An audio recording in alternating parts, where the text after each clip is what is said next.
Olá, queridos e amados irmãos, paz e graça a todos vocês. Queridos, vamos falar um pouco sobre a igreja de Éfeso.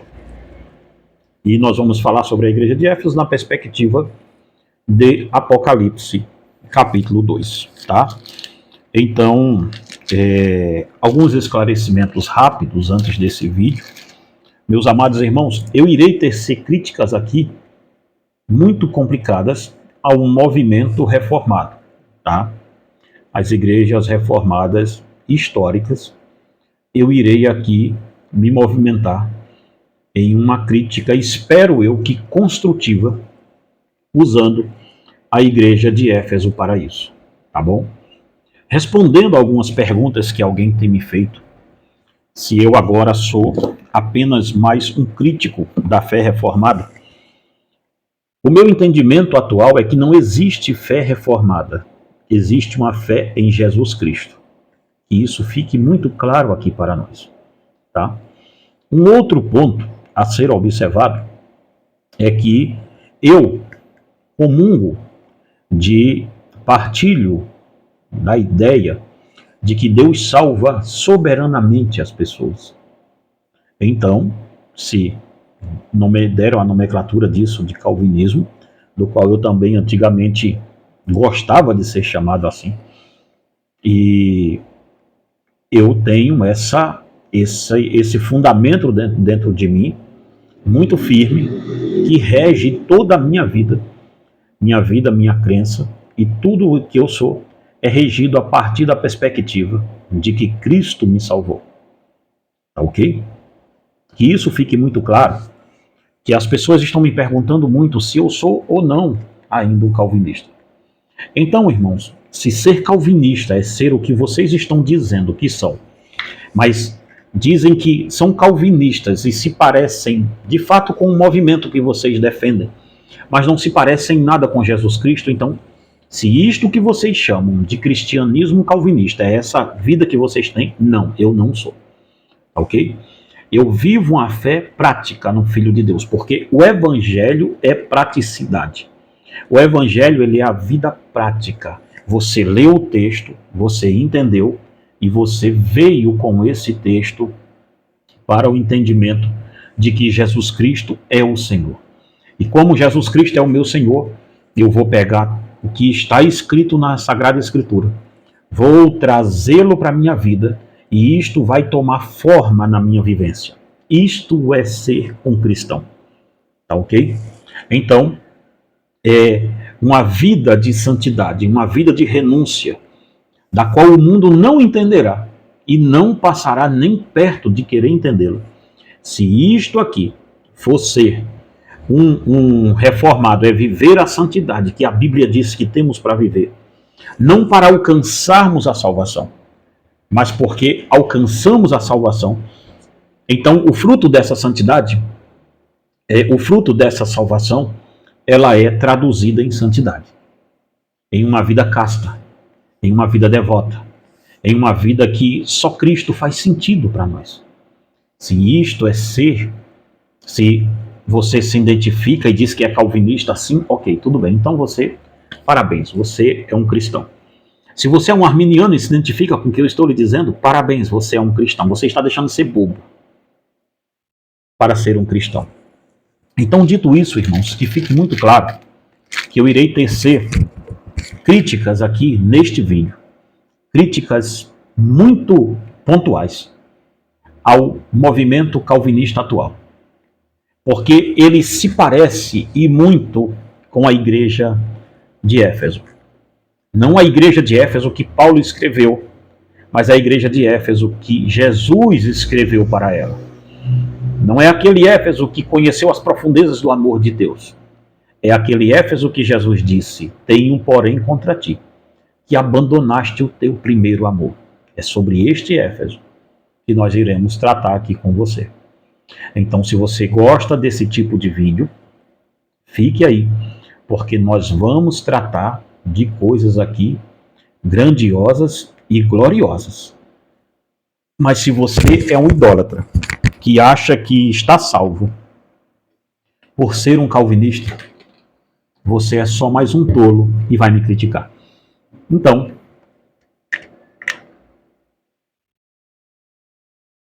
você já pode começar.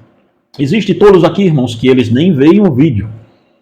E eles criticam somente pela capa, pela thumb que colocamos no vídeo. Então, se você vai fazer essa loucura, já pode começar a criticar, sim, porque eu vou falar de vocês. Então, dito isso, irmãos, eu sigo uma linha que sim, muito do que o próprio Calvino disse e viveu, eu dialogo muito bem com essa área ainda, tá?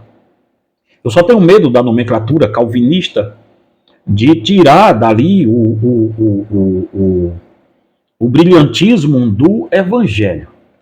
Calvinismo não é evangelho, não se engane, é um sistema de doutrina e sim que contém erros grosseiros, do mesmo modo que o arminianismo também tem. Então é por isso que hoje, na atual conjuntura, eu prefiro acreditar, eu prefiro fazer uma hermenêutica a partir da soberania de Deus, que Deus salva pecadores, isto é incontestável, que Deus salva pecadores sem nenhuma iniciativa do ser humano, tá bom? E que sim, Deus sabe quem levará para o céu. Deus não é um tolo que está aí tateando no escuro para procurar saber se ele leva o fulano ou leva o cicrano. Não, não é essa a questão.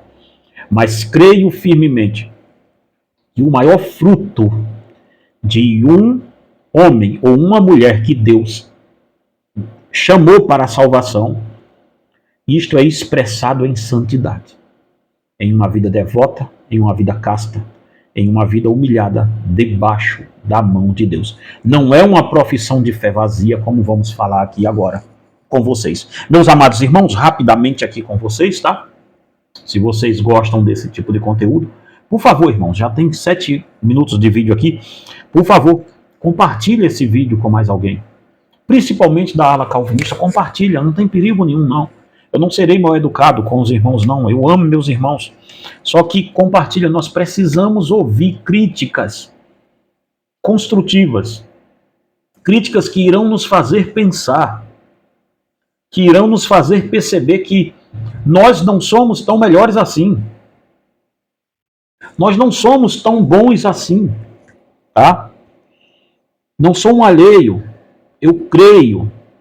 Eu sou uma pessoa que sou aliancista, creio nisso, creio nos decretos de Deus, só que creio que dentro dos decretos de Deus está muito estabelecido que todo eleito de Deus viverá uma vida santa e casta.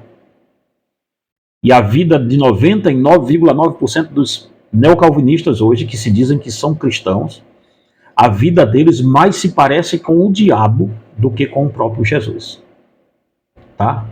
Então, a maioria de vocês que se dizem calvinistas, vocês são filhos de Satanás. Vocês parecem bem o pai de vocês, que é o diabo, e não o Senhor Jesus Cristo. Basta você observar as obras de santidade que vocês têm. Começamos, hein? Vamos lá. Irmãos, se você gosta, nós vamos basear esse estudo hoje nesse livro aqui, ó, Cristo entre as Igrejas, um estudo excêntrico sobre as 7 igrejas da Ásia Menor, tá bom? Esse livro aqui fui eu que escrevi, está à venda, primeiro comentário fixado aqui no vídeo, tá? Se a gente você pode adquirir ele sozinho ou num kit que eu vou te mostrar aqui. Todo livro você pode adquirir ele sozinho aqui, tá? Satanismo Global, o Ocultismo como a Nova Religião Global. Gente, isso aqui é um livraço que a Débora escreveu. Tá bom? Se você quiser adquirir, entra em contato conosco aí, em nome de Jesus. Você pode levar eles num kit assim. E meus irmãos, olha aqui material lindo que a gente preparou aqui para vocês.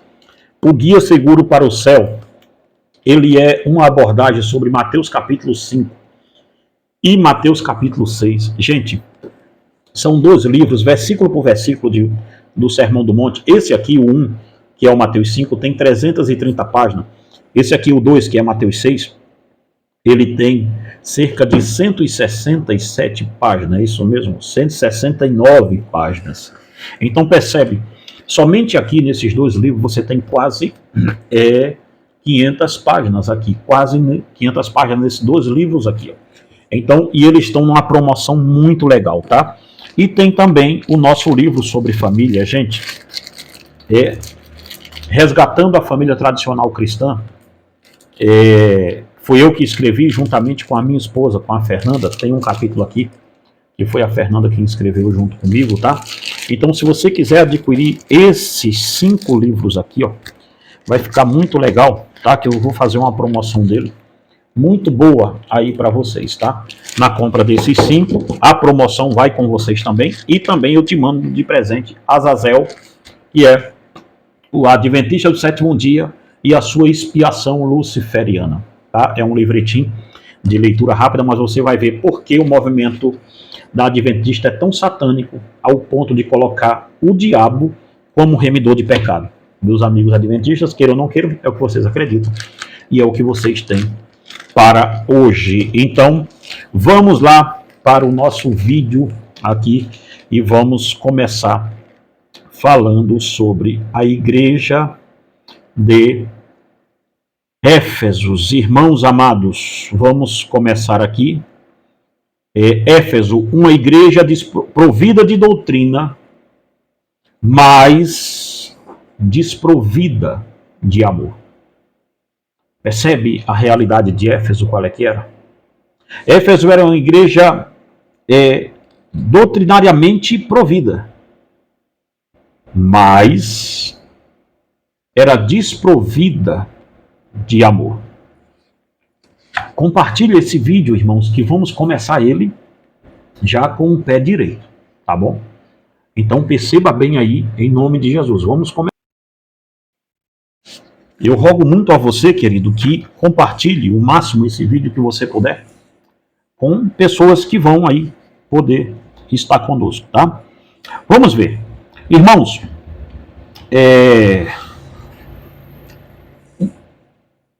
para sermos eficazes na nossa exposição da carta apocalíptica dirigida à igreja de Éfeso, devemos ter em mente alguns aspectos geográficos da cidade. A cidade de Éfeso, na Ásia Menor, ela era uma cidade que chama-se de cidade portal, ou seja, para se chegar em outros centros comerciais, a cidade era a porta de entrada da Ásia Menor para todo as outras cidades que você pensasse. Então, Éfeso, para a gente lembrar bem, era a cidade da famosa... tinha um templo dedicado à deusa Artemis, que era Diana para os romanos. Esta servida por inúmeros sacerdotes e sacerdotisas cultuais naquele tempo. Então percebe. A população da cidade estimava-se que naquele tempo do apóstolo Paulo e também do Senhor Jesus Cristo, a cidade tinha aproximadamente 200 mil habitantes. Não era uma cidade relativamente grande, como os grandes centros, mas você tem que perceber que, para aquela época, ela era uma cidade bastante, que tinha bastante gente, tá? Então, entenda bem, o templo de Artemis servia de abrigo para qualquer ladrão ou fugitivo da justiça, pois funcionava como um exílio que os que se sentissem injustiçados pela lei poderiam se refugiar ali. Essa é uma curiosidade muito legal da cidade de Éfeso. Estou falando da cidade ainda, tá? Não da igreja, para você entender o contexto de onde a igreja está. Meus irmãos, o contexto cultural de onde uma igreja está ancorada, ele diz muito, mas bastante mesmo, sobre a igreja, tá? Geralmente as pessoas tendem a ignorar o contexto social de onde uma igreja está. Ora, irmãos, se nós estamos em um contexto social e a igreja está lá, logo as pessoas que se converterão serão daquele contexto. Então nós teríamos que analisar bem o contexto social, o contexto da cidade aonde uma igreja está operando, tá? Com isso, com o templo da deusa Artemis ser esse covil de ladrões e salteadores, o nível de moralidade no seio da cidade era baixo. As pessoas eram liberais em todos os aspectos morais e intelectuais. Certo filósofo residente da cidade disse: a moral no templo era pior que a moral dos animais. Esta era Éfeso, em sua pujança de imoralidade cultural. Tá bom? Percebe? Sobre isso, sobre o evangelho ter chegado à cidade de Éfeso, Simon Kistemaker diz: ainda que, quando Paulo foi a primeira vez a Éfeso, não receberam bem a doutrina de Cristo, como está em Efésios, em Atos, capítulo 18, verso 19 ao 21. Logo, a rejeitarem, ao mesmo tempo, se tornaram virulentamente hostis ao cristianismo, e aí você vai encontrar isso em Atos 19, 23 ao 41, especialmente o versículo 33. Não obstante, Paulo trabalhou ali por 3 anos, como resultado positivo entre os judeus e gentios igualmente. E aí você vai encontrar isso ainda em Atos 19 e em Atos 20 também. Ele enviou a epístola à igreja de Éfeso, provavelmente no ano 62 depois de Cristo, durante sua prisão em Roma. Depois de sua soltura, ele visitou Éfeso, da qual Timóteo se tornou pastor daquela igreja, como está em 1 Timóteo 1, 2 ao 3. Percebe, irmãos? Aquela igreja, a igreja de Éfeso, ela tinha em seu bojo, em seu escopo doutrinário, nada mais, nada menos do que uma igreja que foi fundada pelo apóstolo dos gentios. Ela teve seu fundamento em Jesus Cristo, logicamente, mas ela tinha ali, de perto, uma orientação e um amor muito grande do apóstolo Paulo, que foi o fundador dessa igreja. Não obstante, essa igreja também teve dentro dela um discípulo diretamente do apóstolo Paulo. Não era muito incomum Paulo deixar seus discípulos pastoreando a igreja, mas esta igreja recebe, além da mão do apóstolo Paulo, uma carta dirigida à própria igreja, mas também, mais adiante, quando a igreja já está se encontrando em perigos, e em perigos rasteiros, quando o jovem pastor dessa igreja, chamado Timóteo, começa a ter problemas com a membresia dessa igreja, não obstante, o apóstolo Paulo também lhe escreve 2 cartas que vão ser chamadas de cartas pastorais, que é 1ª e 2ª Timóteo. Veja, então, ao longo do processo, nós temos aqui a igreja de Éfeso recebendo uma carta direta do apóstolo Paulo para aquela igreja, e também temos o pastor da igreja que recebe 2 cartas enquanto está lá. Então, ao todo, a estruturação da igreja de Éfeso, no começo, no seu início, era uma das estruturações mais brilhantes teologicamente falando. Se você observar as epístolas que Paulo escreve, a 1ª e 2ª Coríntios, se você observar Paulo escrevendo a Coríntios, vamos colocar assim, e se você observar Paulo escrevendo para Éfeso, você vai perceber que há ali uma absolvição teológica paulina na igreja de Éfeso muito maior do que na igreja de Corinto. Porque a igreja de Éfeso não tem os problemas morais e os problemas teológicos que a igreja de Corinto se encontra. Então percebe, a igreja de Corinto, ela é uma igreja extremamente problemática no que se diz respeito a dons e assim por diante, a sua liderança em total depravação, membresia depravada e tudo isso tal. A igreja de Éfeso, nós não vamos encontrar nada disso. Nós vamos encontrar problemas pontuais de uma igreja que Paulo sorrateiramente resolve e desmonta ele com a epístola aos Efésios. Até aí, irmãos, estava indo muito bem. A igreja estava indo bem. Tá? E aqui o Senhor Jesus chega para essa igreja em Apocalipse capítulo 2, versículo 1. E ele diz: ao anjo da igreja de Éfeso, João. Jesus vai dar a ordem para o apóstolo João e diz: se você quiser uma introdução às 7 igrejas da Ásia Menor, tem um vídeo aqui no canal falando sobre, vou tentar deixar no encartezinho que vai passar por aqui, se é que não já passou, depois você vê, ou vou tentar deixar no final desse vídeo, tá bom? Veja, ao anjo da igreja de Éfeso escreve isto diz: aquele que tem na mão direita as 7 estrelas, que anda no meio dos 7 candeeiros. Meus amados irmãos, o Senhor Jesus, o dono da igreja, dirige esta carta ao anjo da igreja. Só que este anjo da igreja agora já não era mais Timóteo. Paulo já havia morrido. Timóteo já não era mais pastor dessa igreja. Esta igreja agora não estava sendo regida por um herege. Isto que impressiona. Não era um herege que estava regendo esta igreja. Não era um pastor com a vida e o caráter colocado em dúvida. Era um pastor bíblico. Era um pastor que aparentemente nós olharíamos para esta igreja e desejaríamos que as outras igrejas fossem iguais a elas.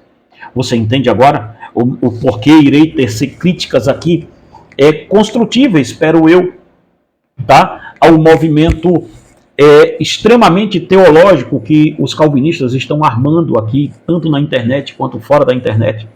Então perceba bem uma coisa. O Senhor vai até a igreja e diz: mande esta carta, escreva ao Angelus, que quer dizer o mensageiro. Fale direto com o pregador.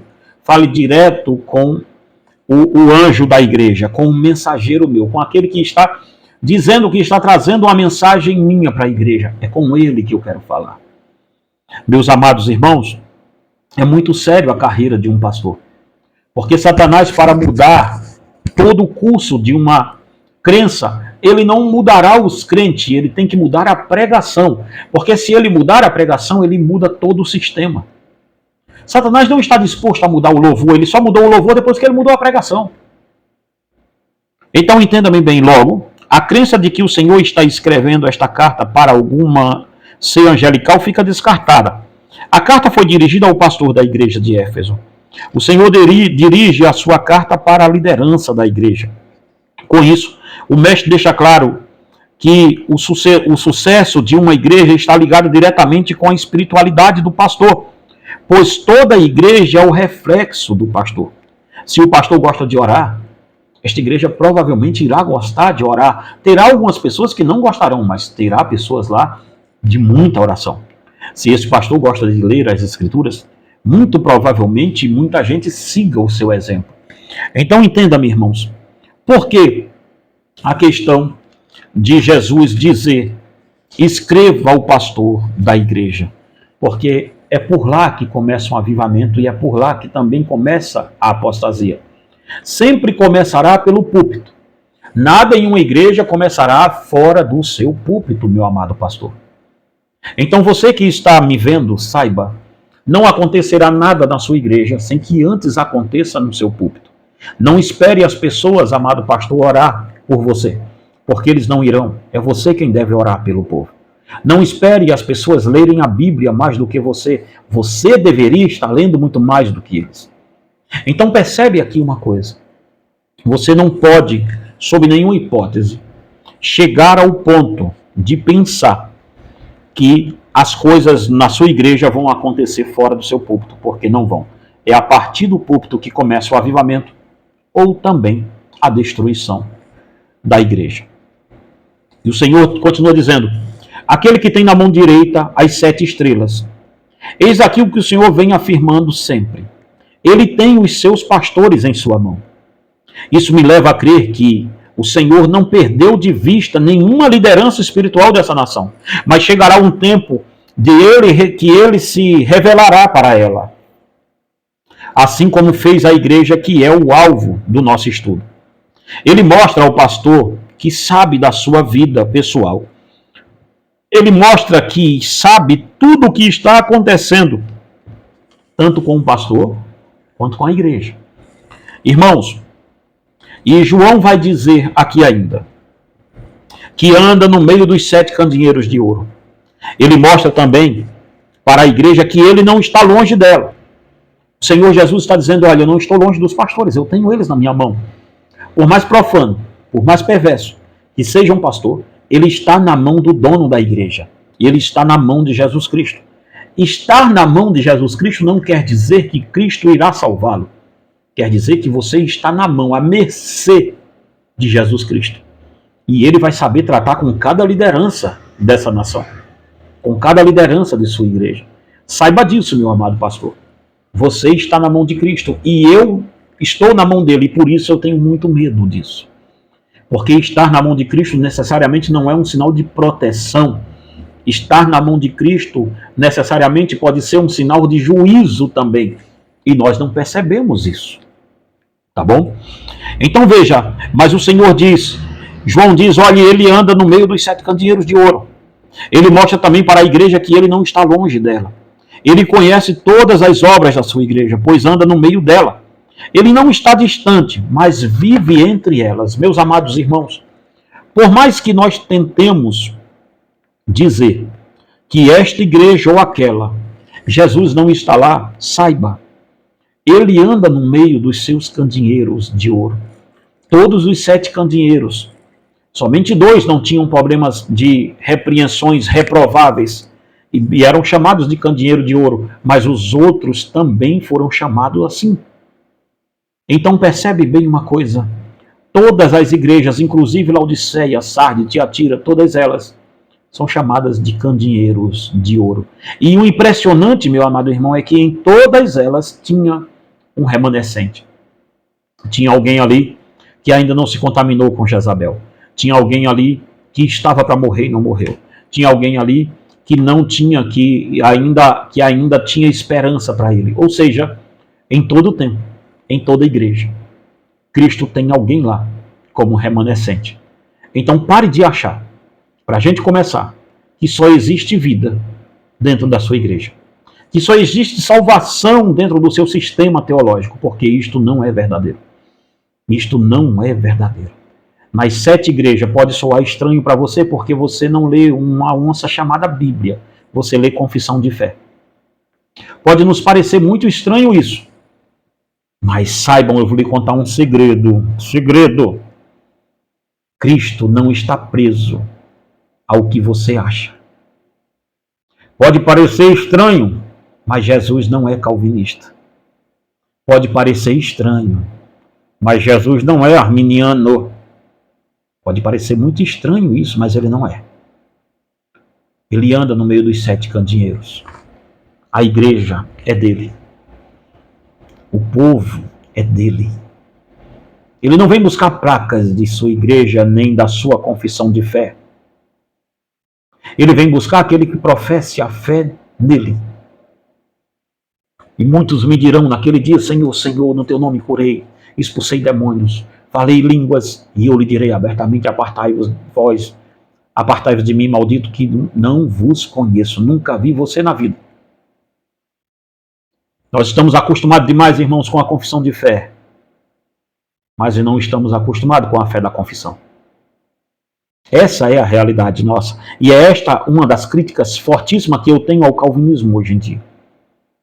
É que pegando esse primeiro ponto aqui de Cristo andar entre as igrejas, nós nos esquecemos que Cristo anda no meio dos 7 candeeiros. Nós nos esquecemos também que as 7 igrejas, inclusive as mais problemáticas que se tinham lá, elas eram chamadas de candeeiros de ouro. Sabe o que isso quer dizer, amado pastor, amado irmão hiper, super, mega, santo calvinista? É que mesmo Laodiceia, afundada no secularismo teológico, Cristo estava no meio dela. É que Tiatira, uma igreja de grandes obras, mas tolerava Jezabel. Cristo estava no meio dela. É que o que você pense ou deixou de pensar sobre alguma igreja, Sardes tem nome que vive, mas estás morta. Adivinha? Jesus estava lá também. E ele tinha um remanescente lá. Em todas elas. Ele guardou um remanescente.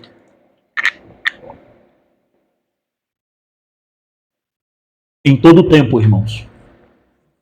O dono da igreja tem um remanescente que ele guardou.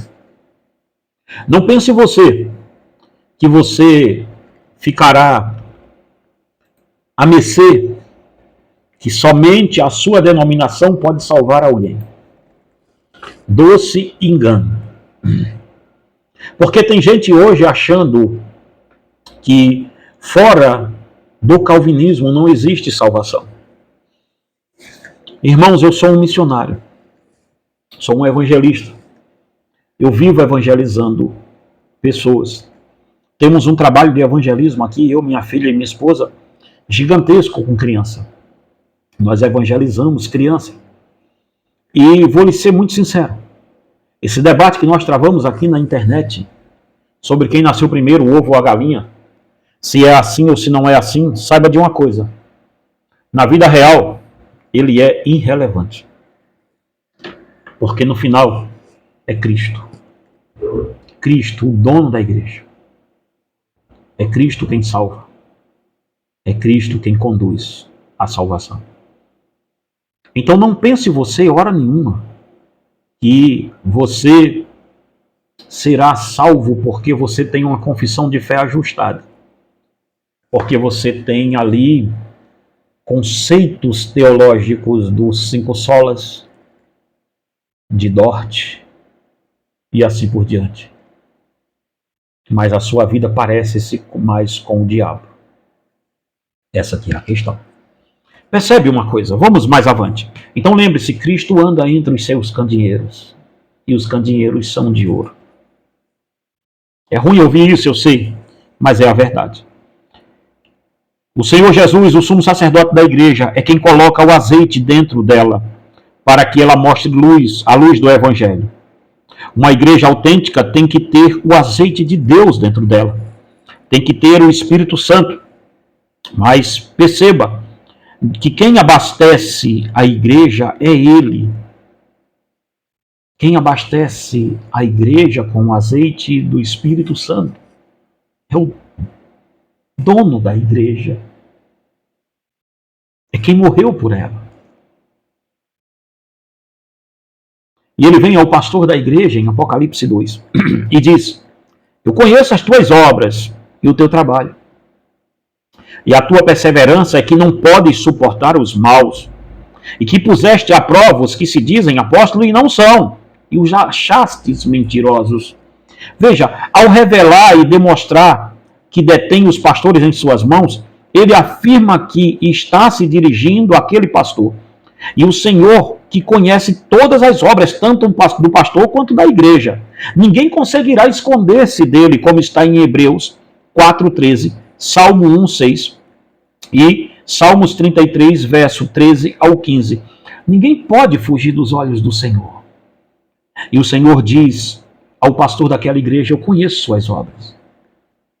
Eu sei quem é você. Para você, meu amado irmão calvinista, soberbo, autônomo, que acha que é melhor do que qualquer outro tipo de pessoa que você já viu. Sim, amados, senhoras e senhores, lá no fundo Satanás engoda o nosso coração para acharmos que somos superiores a outros tipos de pessoas, para acharmos que somos bons, para acharmos que o pecado, na verdade, veja como o diabo está nos enganando, para acharmos que o pecado, na verdade, é não ser calvinista. É não professar a nossa fé. Embora os nossos pecados e dos arminianos sejam alinhados, sejam os mesmos. Mas nós só vemos pecado porque os arminianos não são calvinistas. Embora o meu pecado e o do arminiano seja o mesmo, ele não vê problema no pecado. Ele vê problema na confissão de fé. O calvinismo é uma heresia porque o calvinista não é arminiano. É nesta bobagem que nós estamos envolvidos. As pessoas não estão dispostas a observarem o pecado, estão dispostas a observarem a confissão de fé. Esta tem sido a borrachada, a pataquada que os matusquelos estão fazendo aqui na internet com o nome calvinista e arminiano. O Senhor diz: eu conheço suas obras. Eu vejo você à noite. Eu sei quem é você. Eu sei o que você fez no verão passado. Você não vai conseguir se esconder dos meus olhos. Ele sabe como e para quem estamos trabalhando. Será que estamos trabalhando para Deus? Existem muitas pessoas que estão envolvidas na obra de Deus, mas nunca se envolveram com o Deus da obra.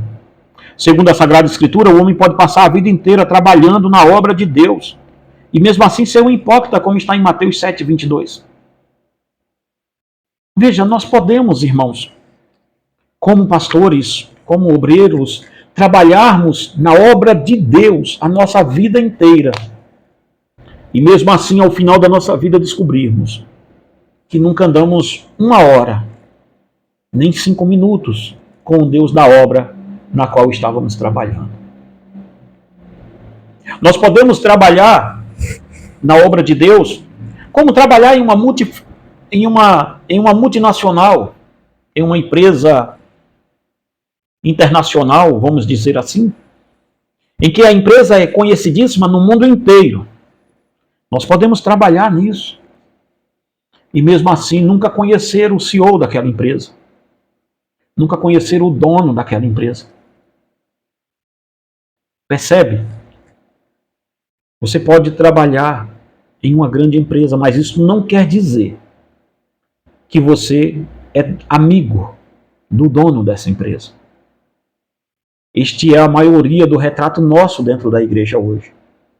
Nós estamos trabalhando para Cristo e não com Cristo.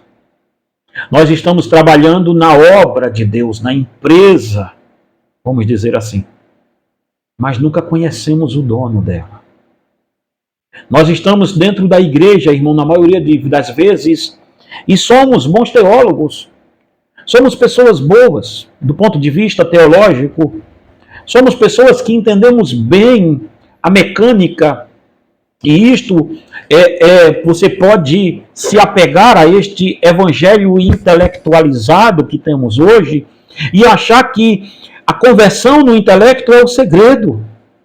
Você pode conjecturar bem, você pode falar bem, você pode ser um comunicador nato, você pode conjecturar, fazer as suas estripulias ali dentro dos cânones de Dort, achar lógica e achar erros e falhas no sistema doutrinário do outro. Você pode ser muito bom nisso. Você pode ser um expert em eclesiologia, em administração eclesiástica e assim por diante. Você pode ser muito bom em tudo isso. Você pode ser um apologeta aguerrido, de mão cheia, forte, contundente. Você pode ser isso tudo. E mesmo assim está trafegando para o inferno.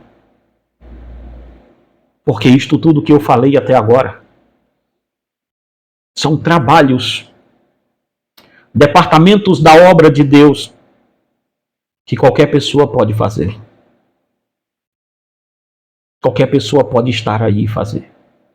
Basta ela ler essa montoeira de coisa que tem aqui atrás de mim e entender bem isso. Porque é um sistema. É um sistema metodológico, é um sistema teológico, tem métodos, tem pontuações, tem tudo isso. Então, qualquer pessoa com um pouco de inteligência irá entender isso. E isto pode nos enganar. Isto pode falsear para nós uma determinada crença de acharmos que, sim, somos cristãos porque defendemos este sistema. É como um sistema filosófico e apenas isso. Uns são empiristas, entenderam bem o empirismo. Você entende? E aí o que acontece aqui, gente?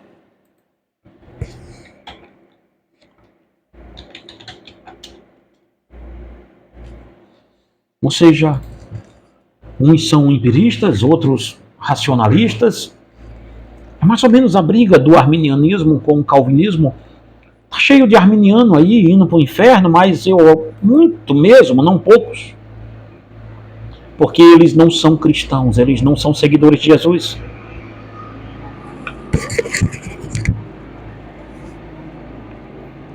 Hoje o inferno está muito mais povoado de arminiano e calvinista do que qualquer outra coisa. Porque estão muito interessados a trabalhar na obra de Deus e a defenderem o seu sistema do que a trabalharem com o Deus da obra. Esta tem sido a chaga mortal que nós estamos passando, que nós estamos conseguindo. Esta é a grande realidade, irmão, você gostando ou não gostando, mas essa é a sua realidade, eu vou fazer o quê? Ele sabe como era para estarmos trabalhando. Será que estamos mesmo trabalhando para Deus? Ou estamos apenas trabalhando na obra dele, como falamos aqui? Mas o Senhor fala que aquele igreja, pastor, ele tinha... Eu conheço o teu trabalho e a tua perseverança, entenda. Aquela igreja, juntamente com o seu pastor, era perseverante. Olha, irmãos, a igreja de Éfeso é o retrato vivo do calvinismo e do intelectualismo arminiano hoje, é o retrato vivo nosso. Olha, tem perseverança. Aquela igreja, juntamente com o seu pastor, era perseverante. Eles conseguiram perseverar em uma boa doutrina. Eles estavam vivendo com uma doutrina boa e ilibada. Não eram hereges e nem tolerantes a heresias. Ela não conseguia conviver com nada ímpio. Aquela igreja não conseguia conviver com o mal. Entenda, irmãos, a igreja doutrinariamente, teologicamente, era uma das maiores. Você entendeu o que é que está sendo colocado em escopo aqui? É que a igreja de Éfeso era o apogeu de uma boa teologia. Não era uma teologia ruim. Não está se reclamando aqui que ele era uma igreja que negociou a verdade. Muito distante do calvinismo de hoje, que já negociou, que ele acredita. Hoje em dia, irmãos, eu acredito firmemente que nem o próprio calvinismo exista mais aqui.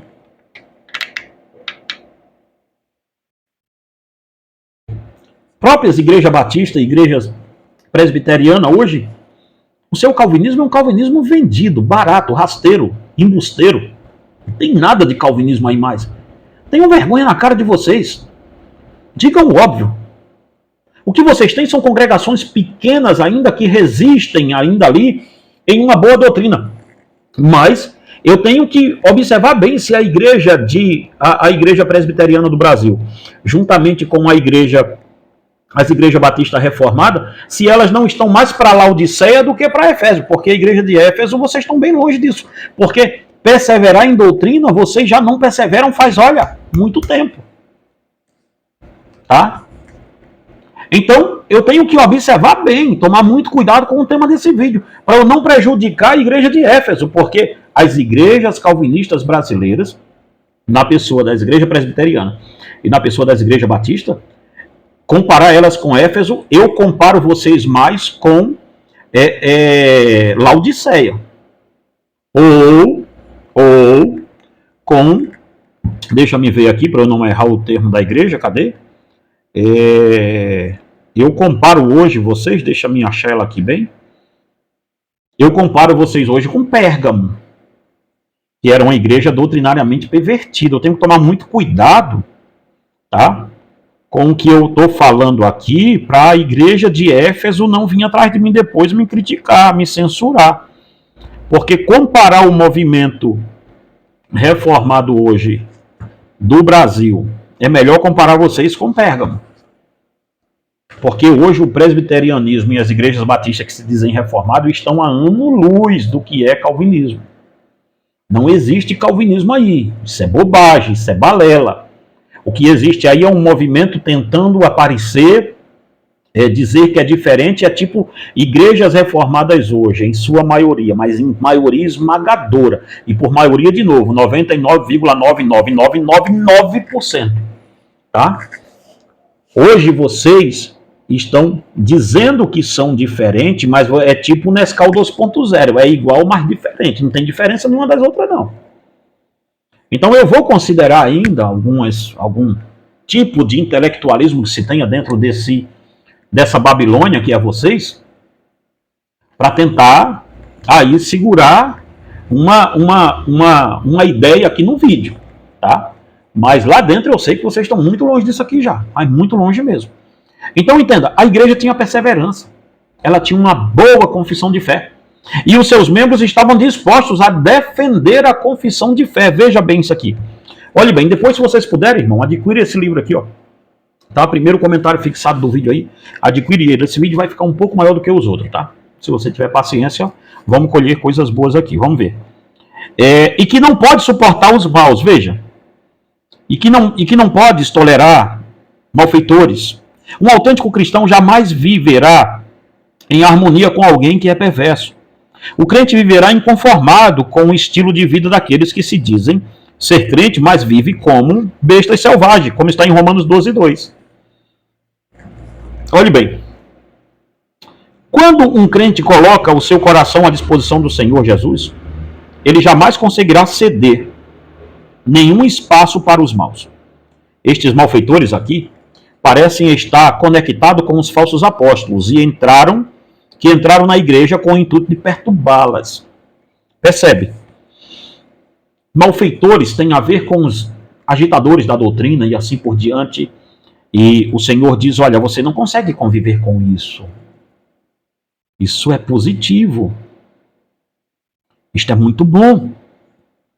E que puseste à prova aqueles que se dizem apóstolos e não são. Veja, você levantou, ergueu uma barreira contra a heresia, contra os falsos líderes, contra os falsos apóstolos. Percebe uma coisa aqui? Todos os comentaristas sobre este assunto chegarão a um veredito sobre a igreja de Éfeso. Ela era uma igreja teologicamente madura. Ela era uma igreja de uma teologia ortodoxa. É provável que essa igreja estivesse andando nos conselhos do apóstolo Paulo, quando ajuntou todos os presbíteros e deixou alguns conselhos para que ela cuidasse, para que eles cuidassem daquele rebanho, como está em Atos 20, capítulo 20, verso 29 ao 30. Percebe, irmãos? Paulo, quando estava indo embora, ele reuniu todos os anciões da igreja, os presbíteros, e disse, olha, eu temo que quando eu partir daqui, Satanás levante dentre vós lobos que não pouparão o rebanho do Senhor e serão vorazes. Os anciões, ouvindo aquilo, disseram, então vamos fazer um radar, vamos fazer uma cerca. Não passa uma cerca anti-heresia, anti-falso apóstolo, anti-falso pastor. E isto é muito bom ter na igreja. E o Senhor diz, estes falsos apóstolos foram desmascarados, pois as suas pregações não condiziam com os escritos dos verdadeiros apóstolos. Deixaram para a igreja. É muito provável que estes falsos apóstolos fossem os apóstolos gnósticos, que reivindicavam para si este título. Perceba, o texto ainda diz de Apocalipse, tens perseverança e por causa do meu nome sofrestes e não desfalecestes.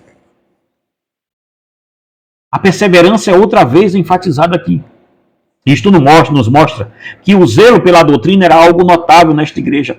Ela, de fato, era uma igreja que estava disposta a ser fiel em seus ideais teológicos. Percebe o perigo? Esta igreja estava disposta, e ela era fiel, em seus ideais teológicos. Imagine servir a Jesus dentro de uma cidade que sobrevivia de comercializar a idolatria, onde fora erigido um templo ao imperador, onde os cristãos começaram a ser perseguidos por causa deste testemunho, e inclusive o seu velho pastor João está preso em Patmos agora, porque João era pastor aqui. Pense nisto, onde há um templo do imperador e os prefeitos da cidade, que eram verdadeiros bajuladores, incentivavam e obrigavam o povo a se curvar diante da imagem do imperador.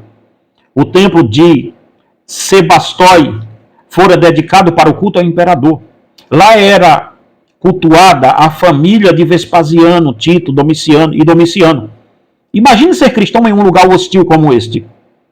Era preciso, sim, uma boa teologia para se manter de pé. E a igreja de Éfeso não negociou a verdade.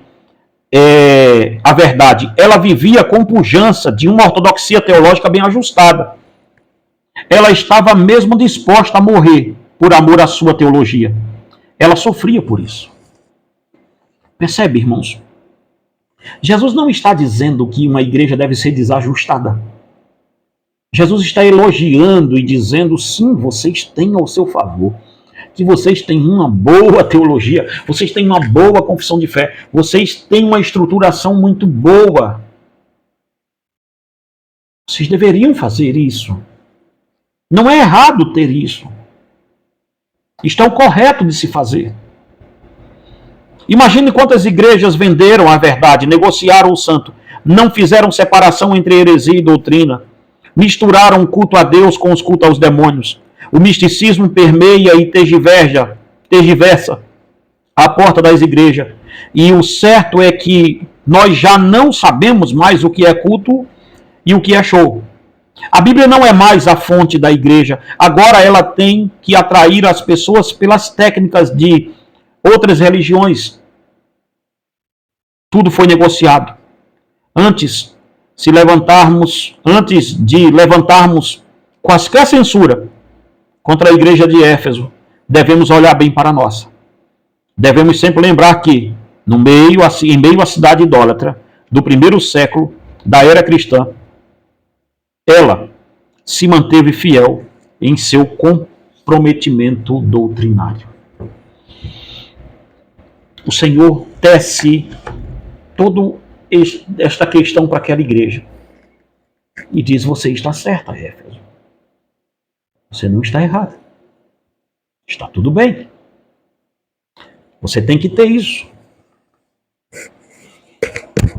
Uma igreja sem norteamento teológico, ela é apenas uma presa fácil para qualquer negócio tomar conta. Ninguém se move sem uma cosmovisão.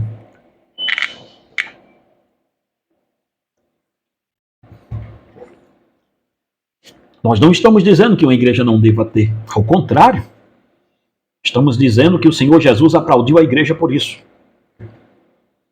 Mas o Senhor diz àquela igreja, e agora é que começam as críticas sérias a ela: tenho, porém, contra ti que deixaste o teu primeiro amor. Aqui é onde mora todo o perigo para as igrejas que gozam de uma boa teologia. Pois é muito possível que uma igreja que se mostre doutrinariamente coesa possa estar cristalizada e estática no que diz respeito ao amor. A reprovação do Senhor vem do modo categórico. Você foi louvada por uma boa doutrina. Você foi também louvada por uma boa teologia. Você foi louvada por ser resistente na hora da aprovação. Você foi louvada por se mostrar firme em não negar o meu nome. Mas você fez tudo isso sem amor. Percebe, irmãos? Você tem tudo isso, Éfeso. Você tem tudo isso bem ajustado, bem feito dentro de você. Mas eu tenho contra você que você não tem mais amor. A igreja de Éfeso era convertida no intelecto, mas não tinha paixão no coração. Ao longo do tempo, a igreja estava vivendo uma fé nas doutrinas e não no Cristo da doutrina. Amava a teologia de Cristo, mas esqueceu-se de amar o Cristo da teologia. Irmãos, guarda isso aqui em nome de Jesus. Já estamos passando de 53 minutos aqui de vídeo. Guarda isso. A igreja de Éfeso era convertida no intelecto, mas não tinha paixão no coração. Ao longo do tempo, a igreja estava vivendo uma fé nas doutrinas e não no Cristo da doutrina. Amava a teologia de Cristo, mas esqueceu-se de amar o Cristo da teologia. Estava envolvida altamente na obra de Deus, mas não estava envolvida com o Deus da obra. É muito fácil para qualquer igreja cair nesta armadilha. Lembre-se que os fariseus eram assim. Tinham uma devoção muito grande pelas tradições, mas o coração estava longe de Deus. Existem pelo menos 3 pilares para uma igreja viver uma vida zelosa pelas coisas de Deus, mas sem conhecer o Deus em nenhum momento da sua vida.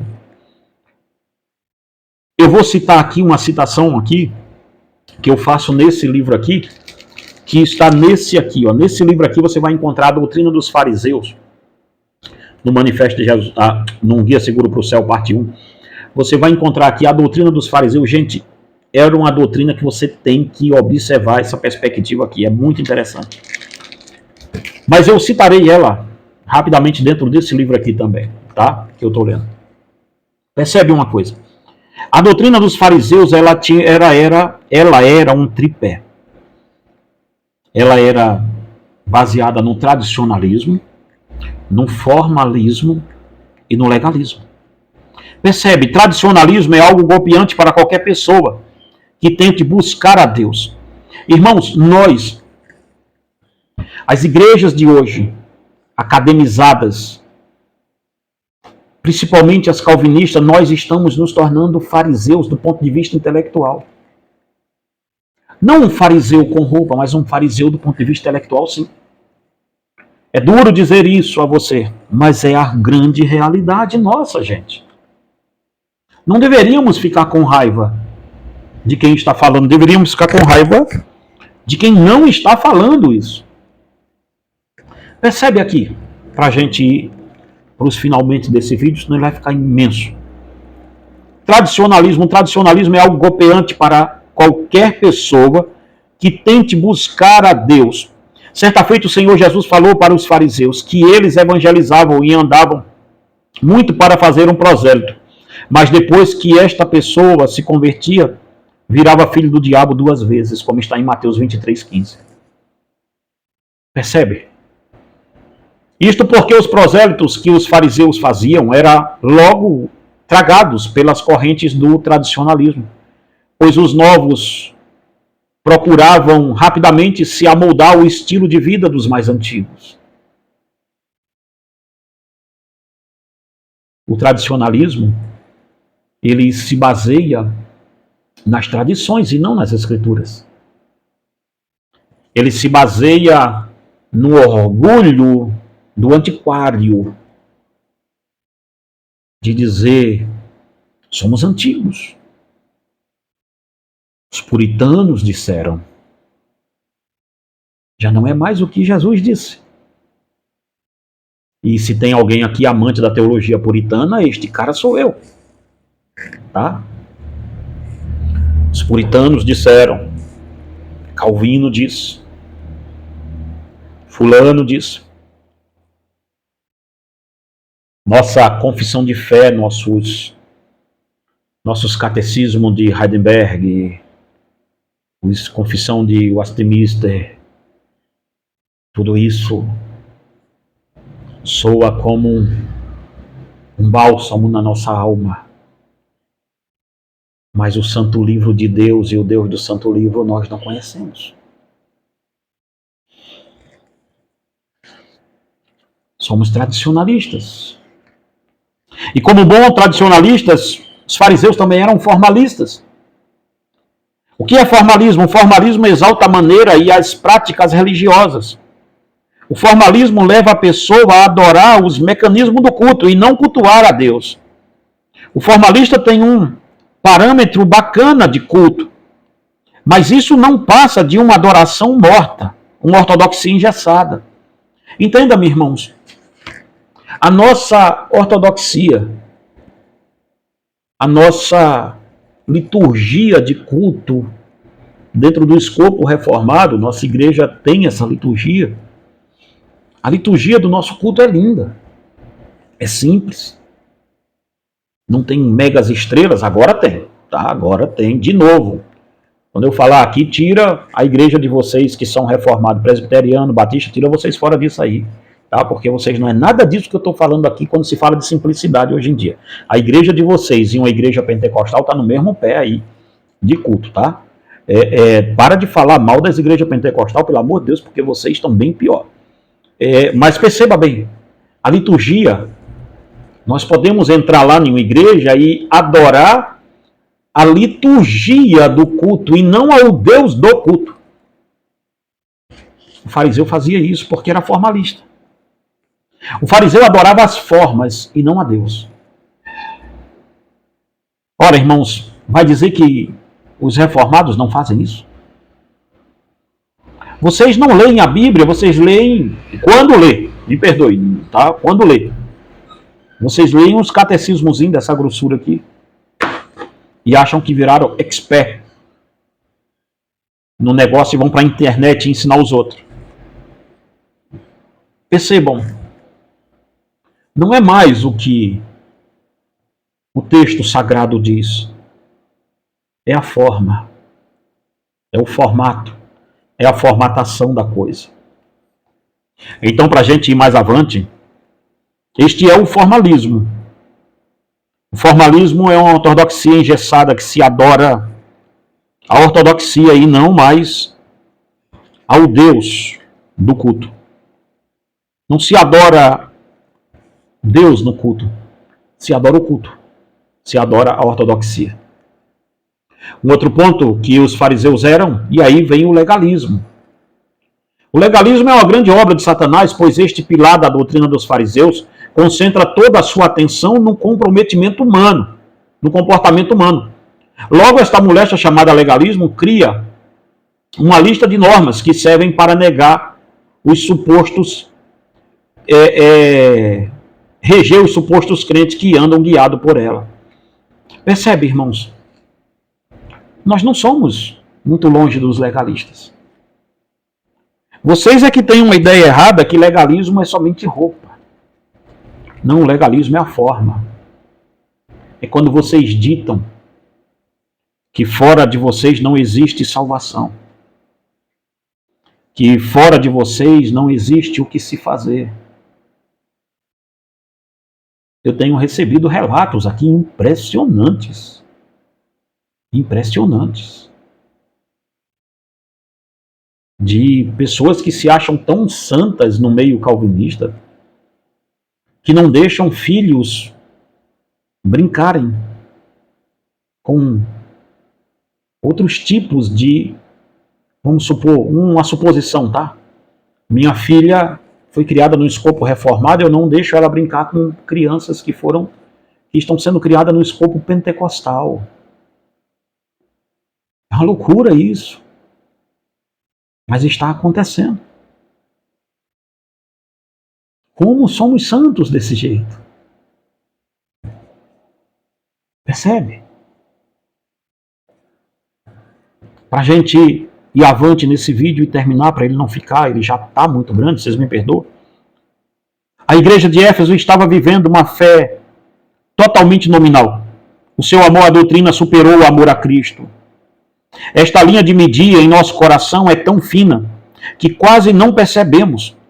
É provável que a maior parte das igrejas que se dizem evangélicas nos dias de hoje estejam vivendo como Éfeso. Um amor superestimado à doutrina, mas um desamor muito grande a Jesus Cristo. E o Senhor Jesus trata esta igreja, mesmo teologicamente boa, como uma igreja que tinha caído. Veja, você pode ter a doutrina muito boa, a teologia muito bem ajustada perto de você, dentro de você, mas mesmo assim estar caído, porque Cristo não está aí. E como eu sei disso? Por causa do texto logo na sequência que vai dizer: lembra-te de onde caíste, ou seja, mesmo com a boa teologia, mesmo com a boa doutrina, mesmo não tolerando os falsos apóstolos, mesmo colocando à prova os falsos crentes, você está caída, Éfeso. Lembra-te de onde caístes e arrepende e pratica as primeiras obras. Se não te arrependeres, brevemente virei a ti e removerei do seu lugar o teu candeeiro, se não te arrependeres. Irmãos, a igreja tinha agora provavelmente 40 anos, e é muito provável que os primeiros crentes de sua fundação já não estivessem entre eles. Aqueles presbíteros que abraçaram Paulo e choraram junto com ele na despedida, já não estavam mais lá. Então os novos crentes se apegaram aos ensinos e não ao Cristo dos ensinamentos. O Senhor Jesus não apenas mostra a falha da igreja, mas a chama ao arrependimento. Ele mostra para a igreja o caminho de como voltar e ter fervor espiritual com o coração e não com a cabeça. Percebe? O caminho estava trilhado. A igreja deveria voltar às práticas antigas.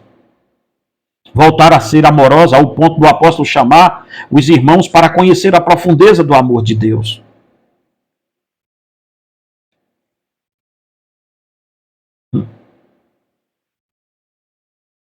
A igreja tinha esfriado, mas tanto, que ela tinha caído.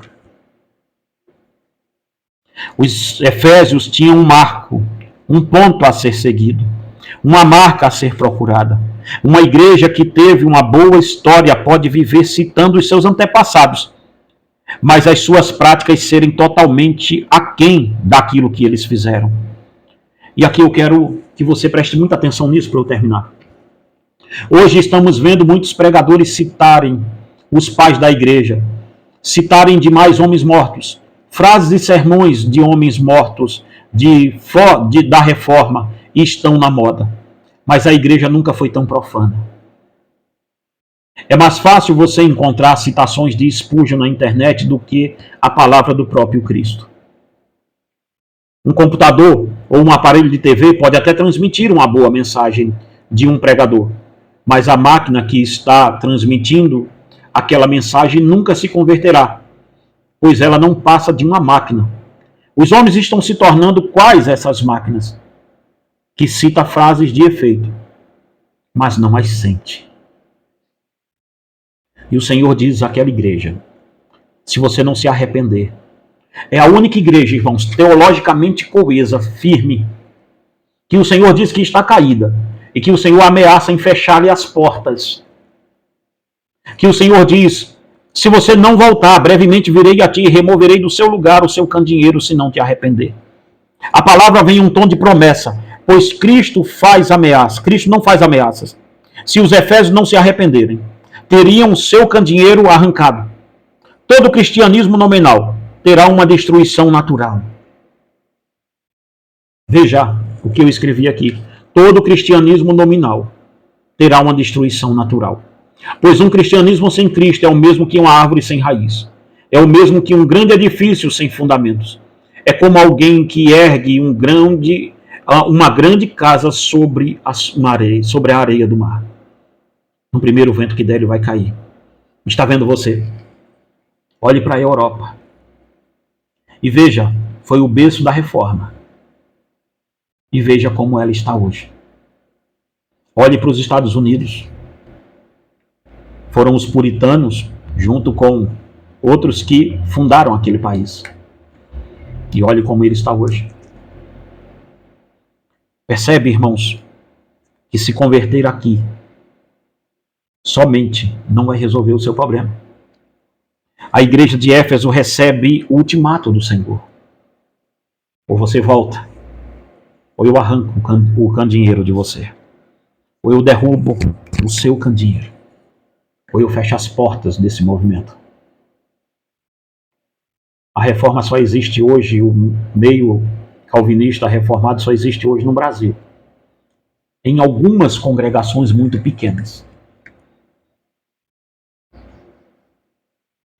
O presbiterianismo não é calvinista. Nunca nem passou perto disso historicamente. As igrejas batistas que hoje estão no Brasil dizendo que são calvinistas, meu Deus do céu. Elas têm que piorar muito para começar a andar no caminho. Elas têm que começar assim, elas estão tão ruins que elas têm que voltar ao ramo de ser pior para depois melhorar. Para isso acontecer. Não tem nada aqui que lembre o movimento reformado de Lutero e de Calvino. E dos puritanos, então, é que não tem mesmo. Mas o Senhor está dizendo, vocês estão convertidos aqui, e não aqui também. Eu vou vir contra vocês. Para vocês, calvinistas arrogantes que não entenderam o que eu estou fazendo aqui. Já apagaram as luzes, filho. Vocês estão segurados em nada aí. Não tem mais calvinismo aqui. Não tem mais nada aqui. Vocês são apenas uma bandeira. O presbiterianismo hoje no Brasil é apenas uma bandeira verde, cheio de pessoas dentro dela, que vieram de outras denominações, porque convertido mesmo não tem quase nenhum. Vieram de outras denominações, convertido, que eu digo, pessoas que eles evangelizaram e converteram, não tem. Pessoas que vieram por causa do boom da internet, de ouvir bons pregadores que vocês têm. 1, 2, 3 ainda que se salve. E eles foram até vocês. Mas percebe Eu tenho ao seu favor que vocês têm uma boa teologia. Mas o Cristo dessa teologia vocês nunca passaram perto. E é por isso que o Senhor está vindo contra nós. E é por isso que o Senhor está removendo o movimento reformado e fazendo ele ficar igual a qualquer outra coisa aqui no Brasil. Porque não existe um movimento hoje mais jactancioso, mais arrogante e presunçoso do que o movimento calvinista dentro dessa nação. Irmão, se você chegou até aqui, adquire nossos livros. Primeiro comentário fixado aqui no vídeo, tá? Adquire também aí as 7 igrejas da Ásia Menor. Se você gostou e quer que a gente continue com o estudo das 7 igrejas, vamos lá, vamos começar. Deixa aí o seu comentário, deixa aí o seu joinha aqui no vídeo também, tá? Desculpa que esse ficou muito grande, mas foi necessário. Que Deus em Cristo te abençoe e te guarde em nome de Jesus.